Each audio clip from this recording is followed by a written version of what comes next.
Okay, my name's Charles Clow. I was born in Westlock Hospital, raised in Rochester. My father was a great, great man.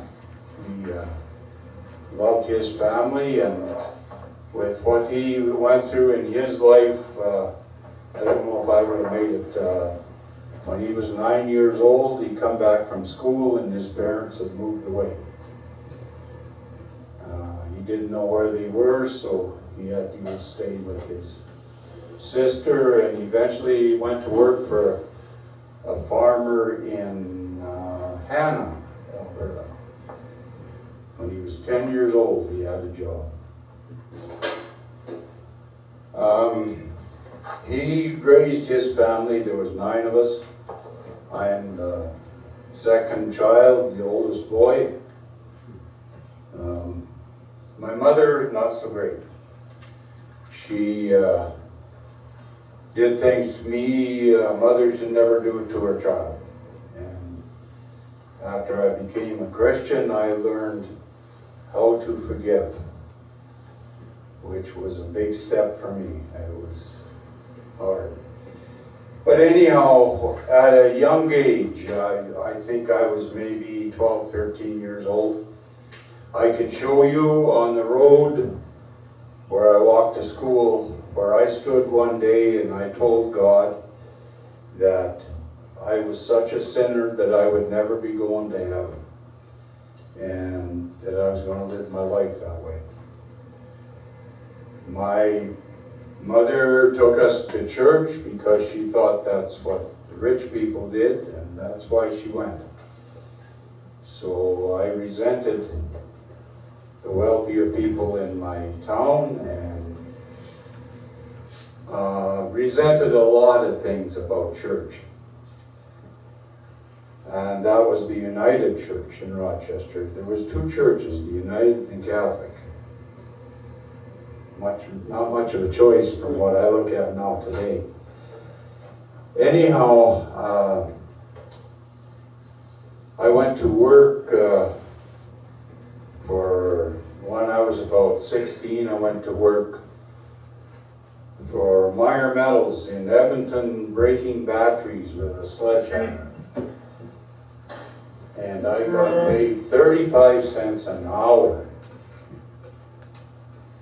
Good money then, those days. I had jobs as in school. I worked for farmers, part-time after school and weekends. And then I went to work for that same farmer after I quit school for 1 year. 1 year I got paid $1 a day. Man, what a raise. When I lived in Edmonton working for Meyer Metals, I was living with my aunt and uncle. And my uncle was an alcoholic, and I learned how to drink. And I did lots and lots of drinking. And through my testimony, you will hear of the gallons of alcohol that I put away.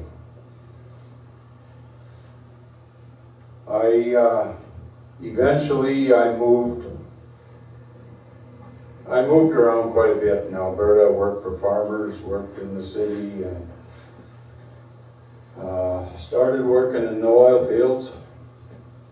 Lived in Canuso, and I quit the oil field and I started playing pool for a living. I did that for about 8 months.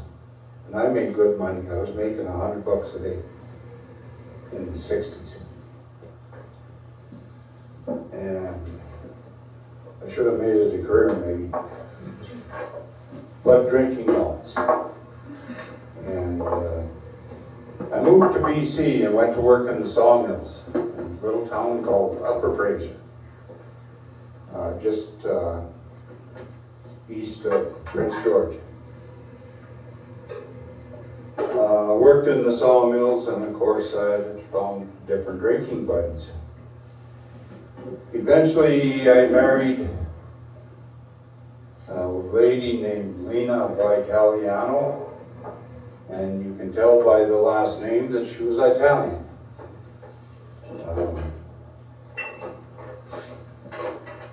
Very nice lady. Had 2 children, Pam and Leslie. We were married for 8 years, I'm thinking, before we got a divorce. And there wasn't anything that she did that caused me to have a divorce. It was her family. They raised her to look after them. And they had come down to our place one weekend, and they wouldn't speak English around me. They'd speak Italian to her. And I got mad at him, and I used his face to open the screen door and threw him out of my house. Of course, I'd been drinking. Anyhow, they had told my wife that she would not get an inheritance from them if she stayed married to me. And it upset her quite a bit. She cried for 2 weeks straight. And I couldn't stand to see her suffering. And of course, with my drinking, I wasn't thinking too clearly, but one day I just came home from the bar and I said, you know what, I'll fill up the deep freeze, I'll make sure there's lots of food in the house, but I'm going to have to leave because I just couldn't stand to see her suffering. And that was the way I was thinking about it. Not that swift. But anyhow, we separated. Eventually a divorce. And I started, alcohol was my buddy. I started just moving around, going from here to there, and I always wanted to be a truck driver. So went and got my driving license and started driving truck. BC in those days, it was pretty hard to get a driving job, so I moved back to Alberta. 1976, I moved to Alberta again. And I started driving truck. Most of the time, there was at least a case of beer in the truck with me.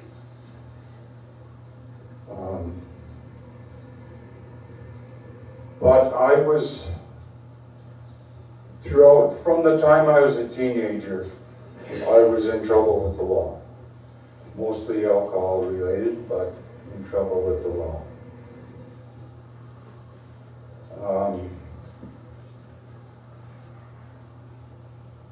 I had been getting a few charges, and so my record is getting pretty long.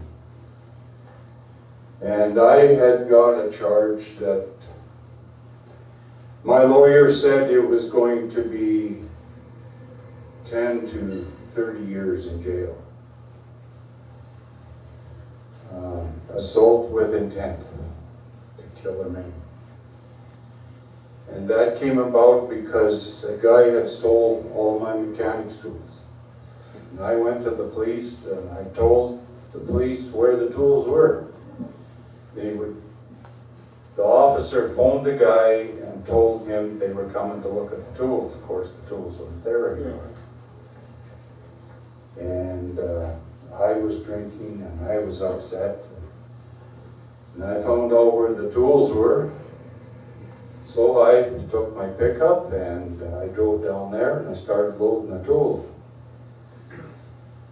And this guy came home, and he's probably 6'4", 280 pounds, not a bit of fat on him.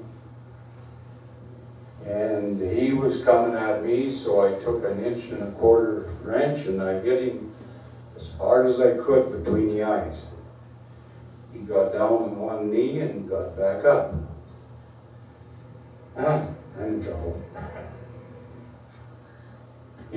Thankfully, his wife phoned the police. The police come and took me to jail. They charged me with theft and assault with intent.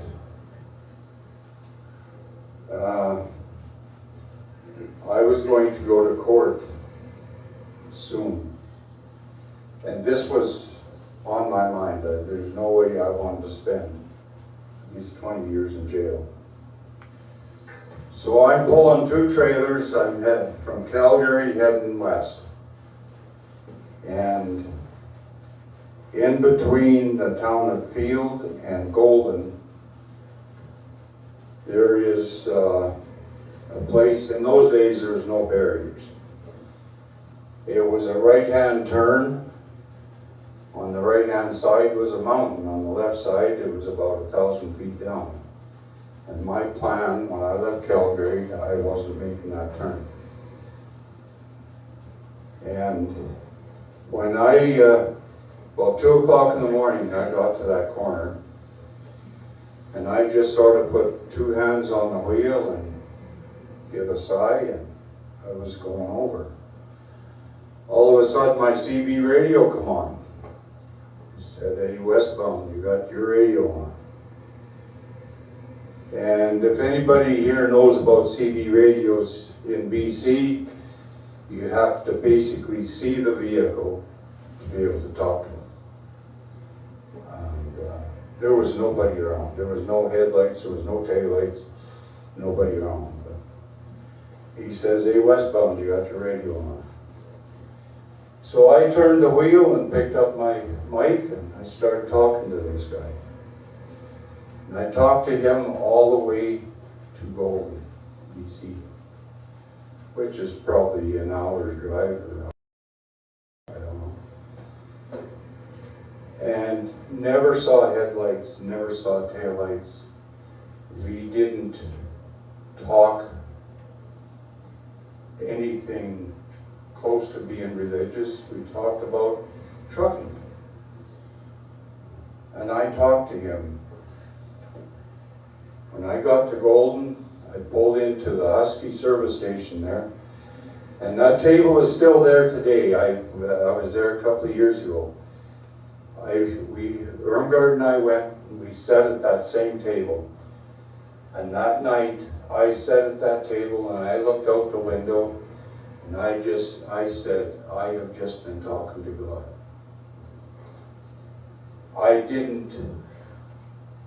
I wasn't a Christian then. There was no way I was a Christian. But there was nobody else there, nobody around that I could have been talking to other than God. And I knew it. And that stuck with me. That night stuck with me. I should have been dead because I was going over that hill.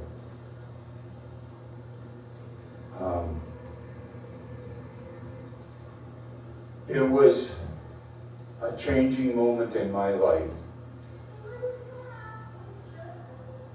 Of course, I made the rest of the trip and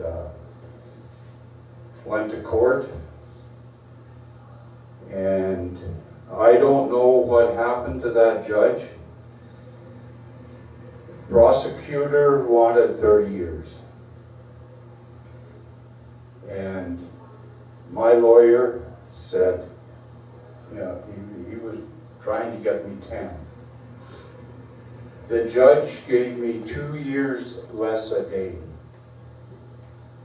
2 years less a day, which is provincial, not federal jail. 2 years is federal time. So God had to be talking to that judge. 2 years less a day. I was blessed. I didn't think so then because I was going to jail. When I was in jail, I heard about a program I could go to, which would, it taught personal feedback, all kinds of, I don't know, I call it feel-good stuff, but it was learning how to be a different person. I never ever classified myself as an alcoholic. I've been to a couple of AA meetings and they made no sense to me. But I went to this program and there's only one person could sign, 2 people could sign me in. And 2 people can sign me out.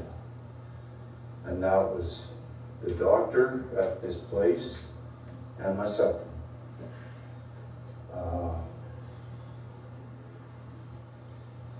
I spent the rest of my time, which was probably, it was over a year, less than a year and a half, at this facility.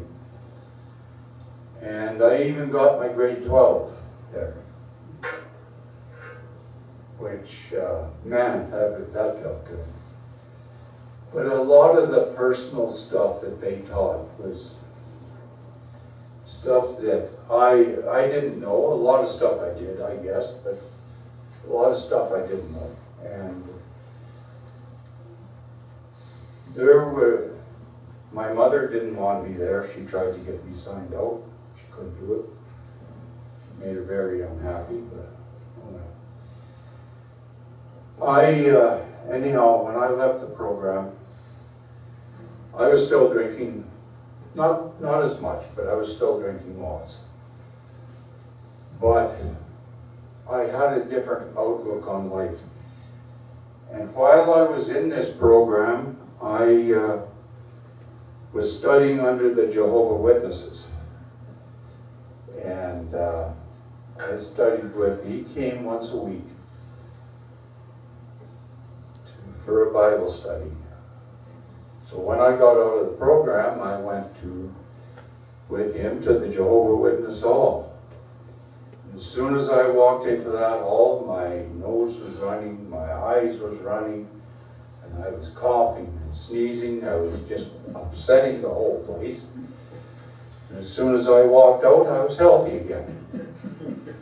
I'd done this 3 times, and it was the same thing all 3 times, so I quit going to the Jehovah's Witnesses.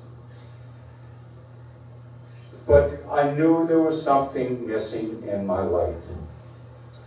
And I had rented an acreage southwest of Edmonton, and my son and my nephew were staying with me. And my nephew had got into some kind of trouble, and he went through the yellow pages looking for churches, and he came across this church. He phoned them up. He said, "I'm coming down. I need to have some questions." So he went down and he started studying with them, and it's the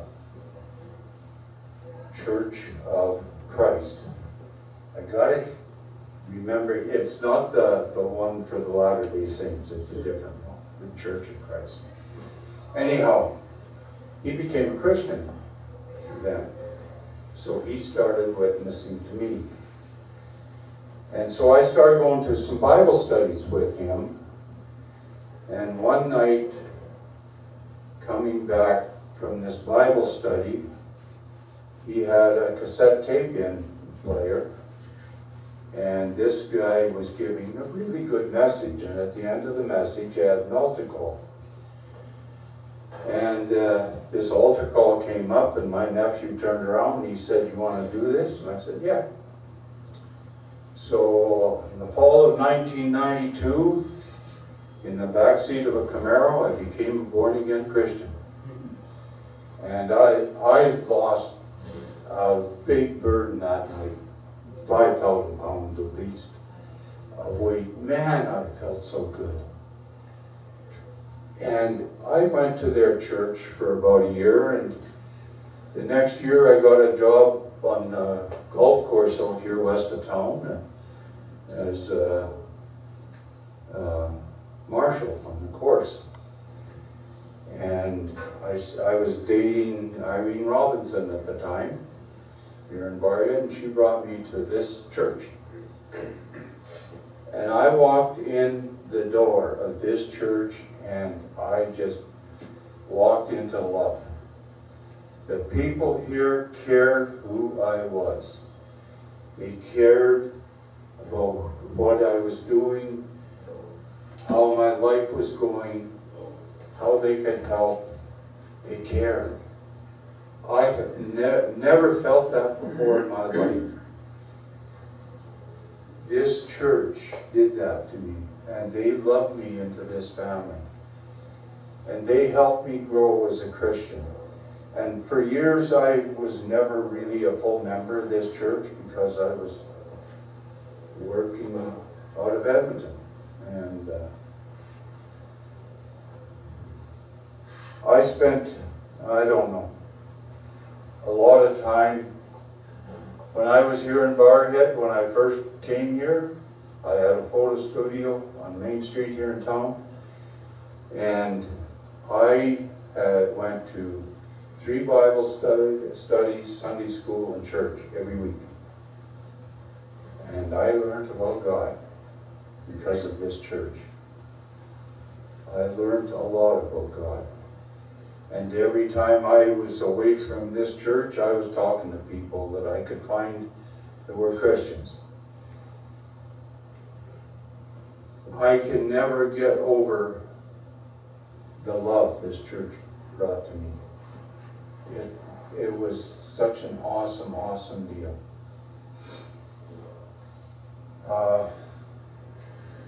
I had married another lady before this time.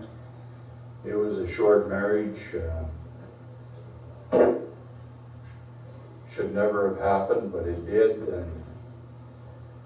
But after I came here, one of the Bible studies I was going to, we were bowling one night, and I was driving truck for a living then, and I was supposed to be on a bowling team, but I didn't get here until late, and so I was sitting when I got here, I ordered a hamburger from, you could buy food at the bowling alley then. So I was having a hamburger, and Norma Dater introduced me to her sister, Irmgard. And that was on March 18th, 1992. 94.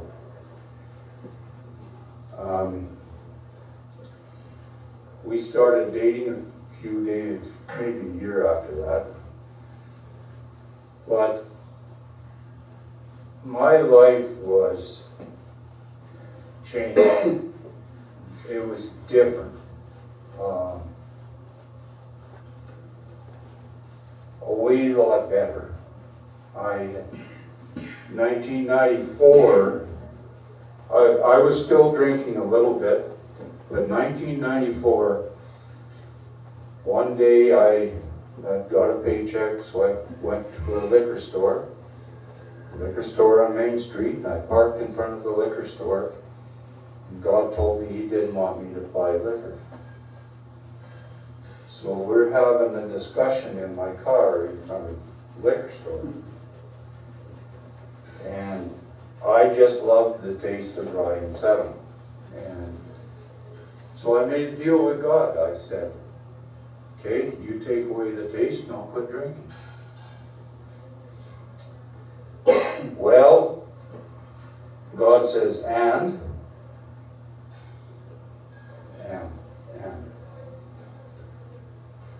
I said, well, I won't buy him any more alcohol. And he says, and what? I don't know, and then it struck me. Okay, I won't take any from my friends either. You know what? God kept His promise, and so did I. I do drink a little bit now, but I had quit for 12 years, never touched alcohol. I never touched a drop of alcohol. Right now I'll have a beer once in a while. It takes me almost a whole day to drink a can of beer. God has been so good to me. Irmgard and I got married. It'll be 25 years on Tuesday.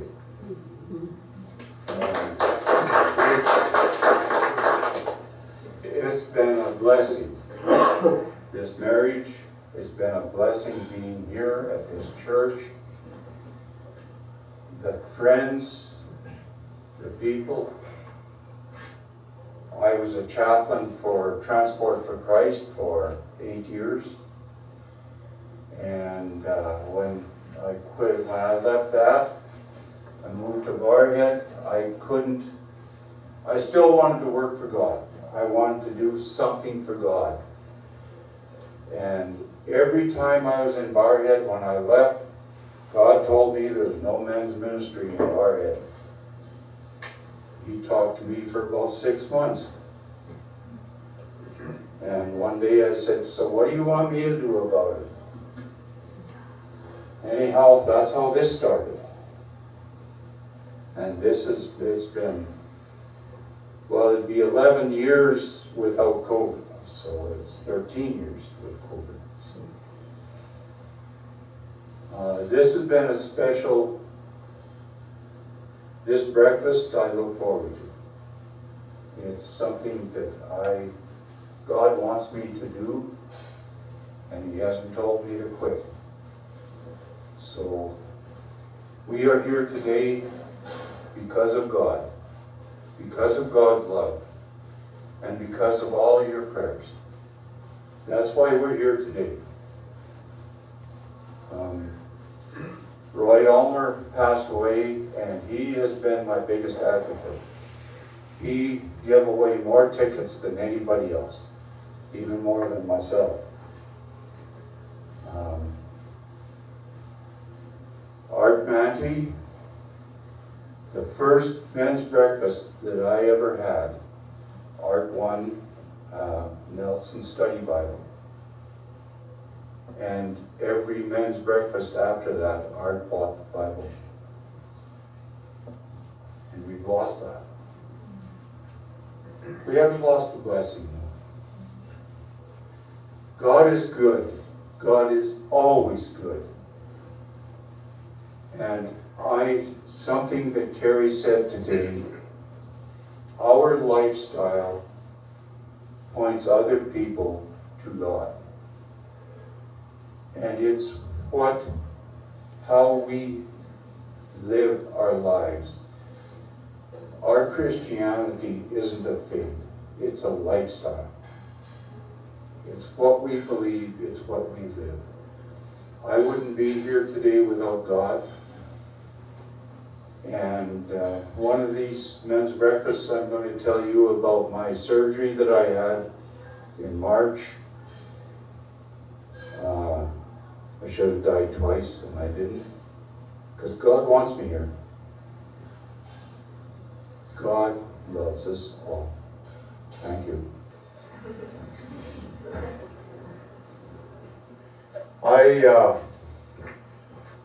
So last time you heard that I became a born-again Christian in the back seat of a Camaro on Mayfield Road in 1992. Becoming a born-again Christian, John 14:6 says, I am the way, the truth, and the life. No one goes to the Father except through me. So that night, I had acknowledged that God is the creator of this earth. Jesus is His Son. And I asked God to forgive me for my sins. And you know what He did? He forgave me. He forgave me for everything that I had done in my life. He forgave me and asked me to come home to Him. Since then, my life has had a huge change. It wasn't too long after that I came to this church. I went to 3 Bible studies a week, Sunday school and church every week. I learned that God was with me all the time. It doesn't matter where I'm at, what I'm doing, God is with me. He's beside me. He's talking to me. I have always, since then, trusted in what God had to say. A year ago, it'll be a year in December, I had had some problems swallowing food, and my family doctor had hooked, well, I was supposed to go see a specialist in Edmonton, and that was on December, I think about the 18th.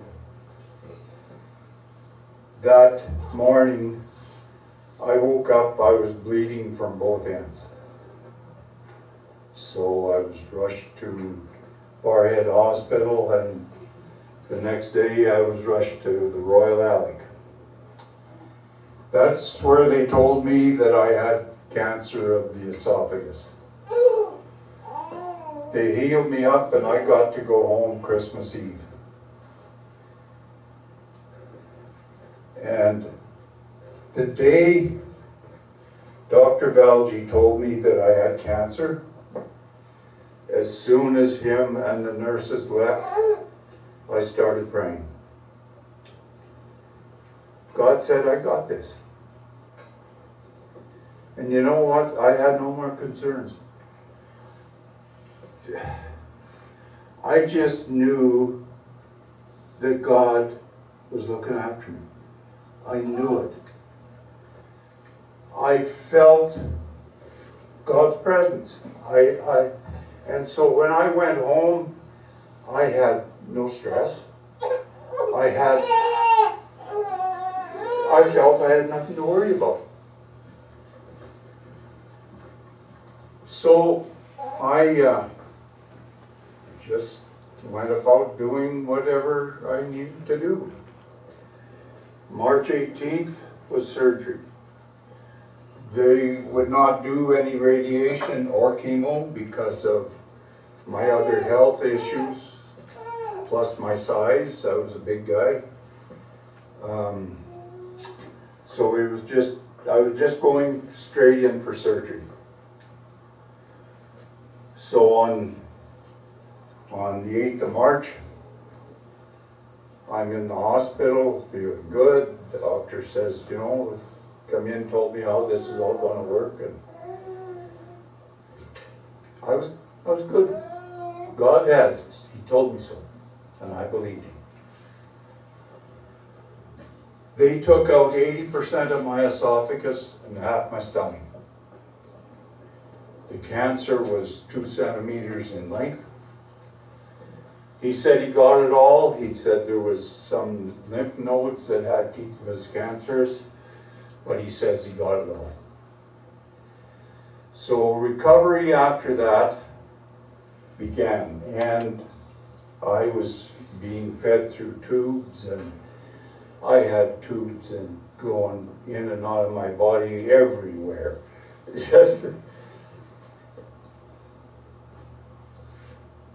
It was COVID. I could have one visitor at first, my wife. It's the only one allowed in. And then a few days later, they allowed one other visitor, so my niece would come in and visit me once in a while. But I was having a hard time. I had no strength. It was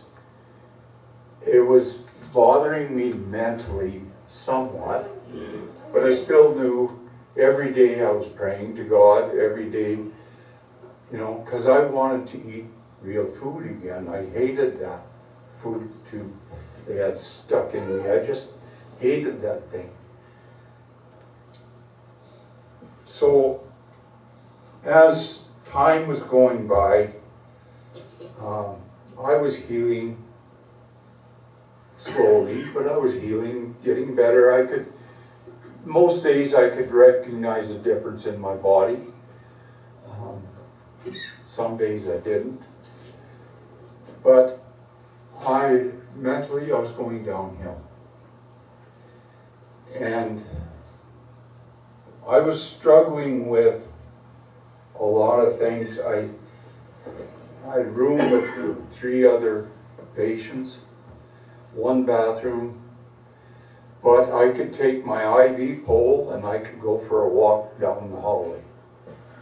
And that was my highlight. I felt good about that because I could go do something. But I still, mentally I was struggling. And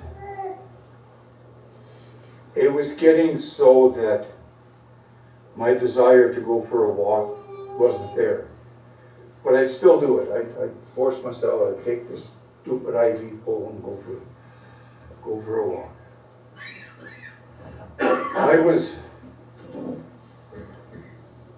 And it was getting bad enough that there was a lady in there, she was stealing from every other patient in the room, and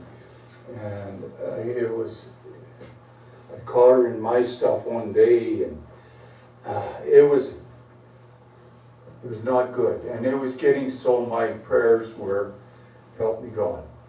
And that's all I could do. Just help me God. And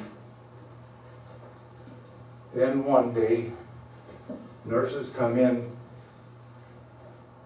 asked me if anything was going on, and I said, yeah, I was feeling sick and I had a headache. And you know what, there was 13 markers in the Royal Alec Hospital for COVID. Headache and nausea was 2 of them. They quarantined me. I just had major surgery. The headache and nausea should be a part of that, but they quarantined me. Now I'm in an 8x10 room and I can't go anywhere. And my niece can't come and visit, just my wife. I shouldn't say just my wife. My is a big part of my life. And I went downhill. Couldn't even pray anymore. The head nurse, her name was Clow. I'll never forget her. She was a great nurse. I was sitting on the edge of my bed and I had nothing. And she kept calling my name, talking to me. But I was sitting on my bed and there was no prayer left. I was done.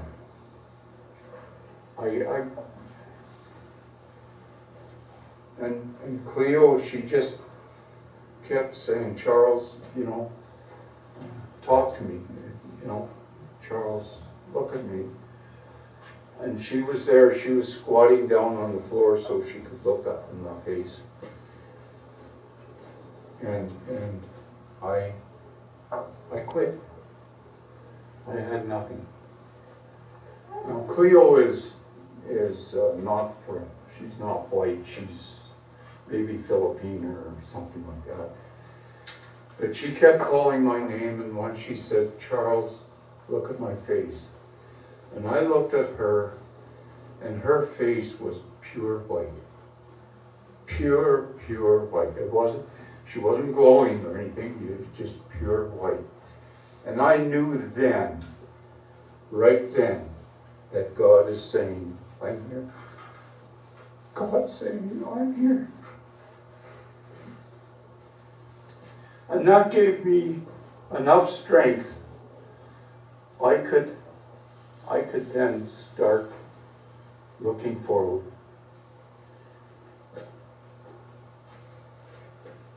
But Cleo was there. She was giving me encouragement.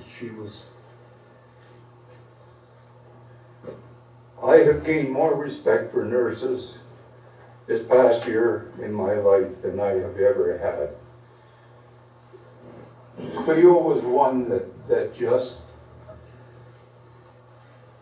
yes, God presented himself through her. Cleo was there for a reason. All of this time that I'm in the hospital, before I went in, that people in this church, the prayer chains, the people that I knew around, and there's people all over the world that were praying for me. This church is there. I think there was more prayers come up from this church than anywhere else. This church, when I became a Christian, they loved me into the Christian family. And this church has always supported me. And their prayers, if it wasn't for their prayers, I don't think I would be here. I met with a surgeon the next day, and he told me he didn't expect me to get off of the operating table. He said, you're not supposed to be here.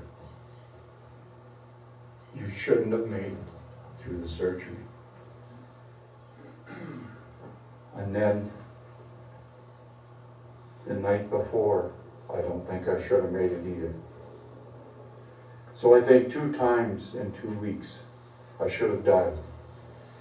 But because of prayer, because of God, because God listens to our prayers, and God put that surgeon there to bring me back.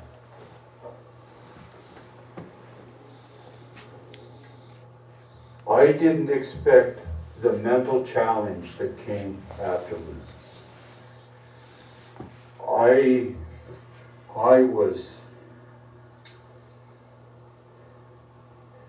couldn't hardly talk to God.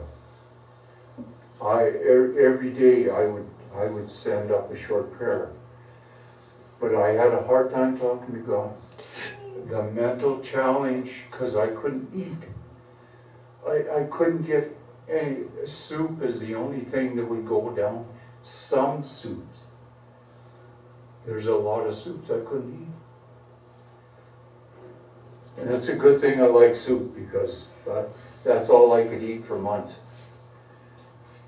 And mentally, because before surgery, very seldom, if I went to a restaurant, I'd order a hamburger. Very, very seldom. Hamburgers weren't that interesting to me. Since surgery, I craved a hamburger. And I can't eat it. And the mental, I would go to a restaurant and I'd have to get up and go to the bathroom, spit food out because I couldn't eat it. It wouldn't go down. And that's embarrassing to me. I can't eat. You go home and try and eat, and the food would just come back up. Choke on it, cough on it. And then I'd go in for a day surgery. They'd expand my esophagus and try some more. But mentally, I was down very, very low. If any of you heard my salvation testimony, you know I tried to kill myself because depression. That's another story. Stan has a tape of my salvation testimony. Anyhow, it was one day here in church. Pastor Trevor had given a really good message. A lot of it on prayer. And then a couple of the people here in church, they came and talked to me and encouraged me, told me how much they were praying for me. And that started lifting me out of my depression. And then I got to drive to Chilliwack. And that drive, because I was a long-haul truck driver all my life, That drive healed me. But during the drive, I was praying. And after I became a Christian, when I was a long-haul truck driver, excuse me,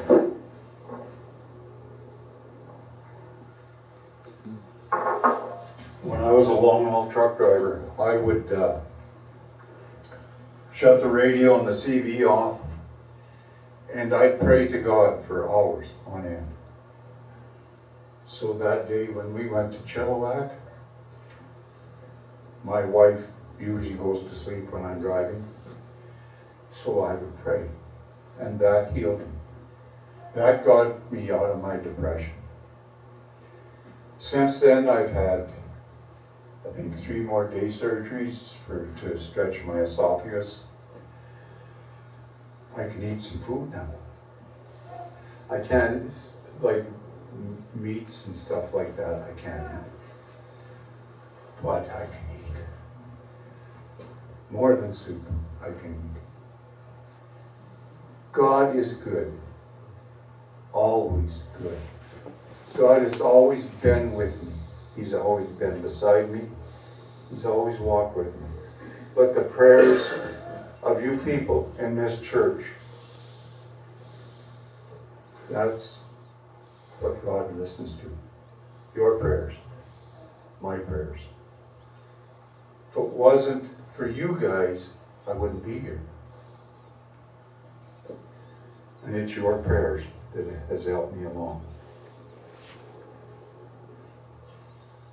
I don't know how much more I can say that God will look after you. You give your life to Him. Give your life to God. He will be with you always. Thank you very much.